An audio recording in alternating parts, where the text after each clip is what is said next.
Hi everyone, this is Kim from Library and I'm going to do another audio reading of a Roald Dahl book.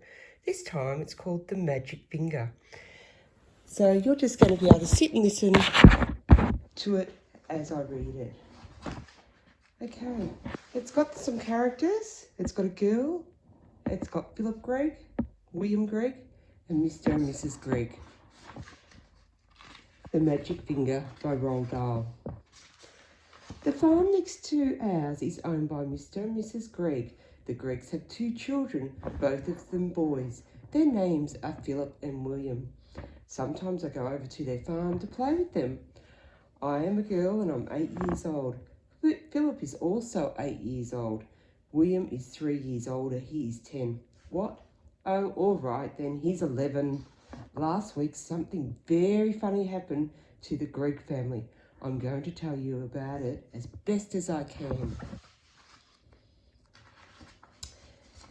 Now, the one thing that Mr. Gregg and his 2 boys loved to do more than anything else was to go hunting. Every Saturday morning, they'd take their guns and go off into the woods to look for animals and birds to shoot. Even Philip, who was only 8 years old, had a gun of his own. I can't stand hunting. I just can't stand it. It doesn't seem right to me that men and boys should kill animals just for the fun they get out of it. So I used to try to stop Philip and William from doing it. Every time I went over to their farm, I would do my best to talk them out of it. But they only laughed at me. I even said something about it once to Mr. Gregg, but he just walked on past me as if I wasn't there. Then, one Saturday morning, I saw Philip and William coming out of the woods with their father, and they were carrying a lovely young deer. This made me so cross that I started shouting at them. The boys laughed and made faces at me, and Mr. Gregg told me to go home and mind my own P's and Q's. Well, that did it. I saw red, and before I was able to stop myself, I did something I never meant to do. I put the magic finger on them all. Oh dear, I even put it on Mrs. Gregg, who wasn't there. I put it on the whole Gregg family. For months I've been telling myself that I should never put the magic finger up on anyone again, not after what happened to my teacher, old Mrs. Winter. Poor old Mrs. Winter. One day we were in class and she was teaching us spelling. Stand up, she said to me, and spell cat. That's an easy one, I said. K-A-T. You stupid little girl, Mrs. Winter said. I'm not a stupid little girl, I cried. I'm a very nice little girl. Go and stand in the corner, Mrs. Winter said. Then I got cross and I saw red and I put the magic finger on Mrs. Winter, good and strong, and almost at once, guess what? Whiskers began growing out of her face. They were long black whiskers, just like the ones you see on a cat, only much bigger. And how fast they grew. Before we had time to think, they were out to her ears. Of course, the whole class started screaming with laughter, and then Mrs. Winter said, "Will you be so kind as to tell me what you find so madly funny, all of you?" And when she turned around to write something on the blackboard, we saw that she had grown a tail as well. It was a huge bushy tail. I cannot begin to tell you what happened after that, but if any of you are wondering whether Mrs. Winter is quite all right again now, the answer is no, and she never will be. The magic finger is something I've been able to do all my life. I can't tell you how I do it because I don't even know myself, but it always happens when I get cross and when I see red. Then I get very, very hot all over. Then the tip of my forefinger on my right hand begins to tingle most terribly. And suddenly a sort of flash comes out of me, a quick flash like something electric. It jumps out and touches the person who has made me cross.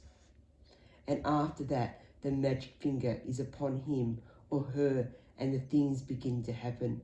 Well, the magic finger was now upon the whole of the Gregg family, and there was no taking it off again. I ran home and waited for things to happen. They happened fast. I shall now tell you what those things were. I got the whole story from Philip and William the next morning after it was all over. In the afternoon of the very same day that I put the magic finger on the Gregg family, Mr. Gregg and Philip and William went out hunting once again. This time they were going after wild ducks, so they headed towards the lake. In the first hour they got 10 birds. In the next hour they got another 6. What a day, cried Mr. Gregg. This is the best yet. He was beside himself with joy. Just then 4 more wild ducks flew over their heads. They were flying very low. They were easy to hit. Bang, bang, bang, bang went the guns. The ducks flew on. We've missed, said Mr. Gregg. That's funny.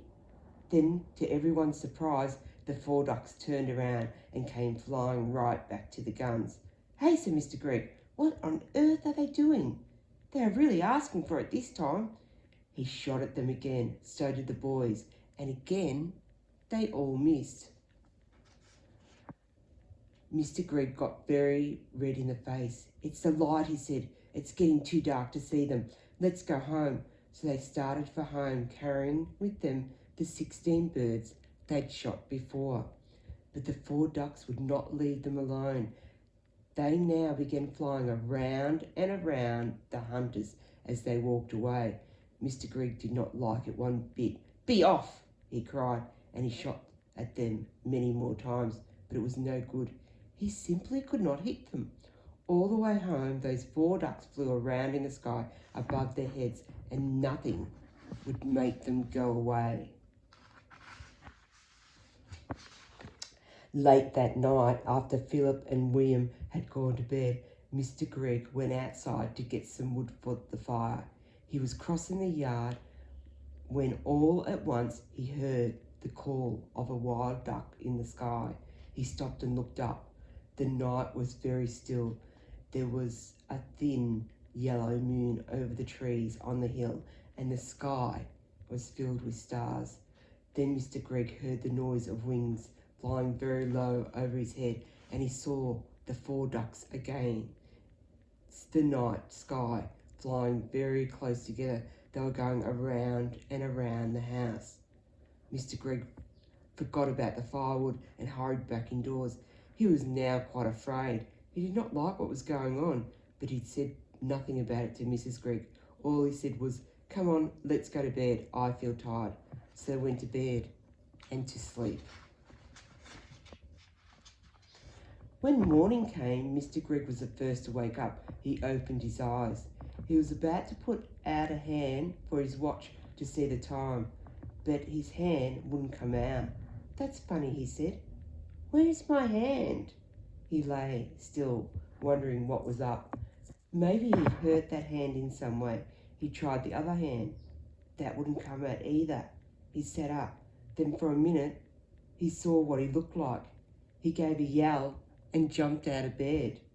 Mrs. Gregg woke up, and when she saw Mr. Gregg standing there on the floor, she gave a yell too, for he was now a tiny little man. He was maybe as tall as the seat of a chair, but no taller. And where his arms had been, he had a pair of duck wings instead.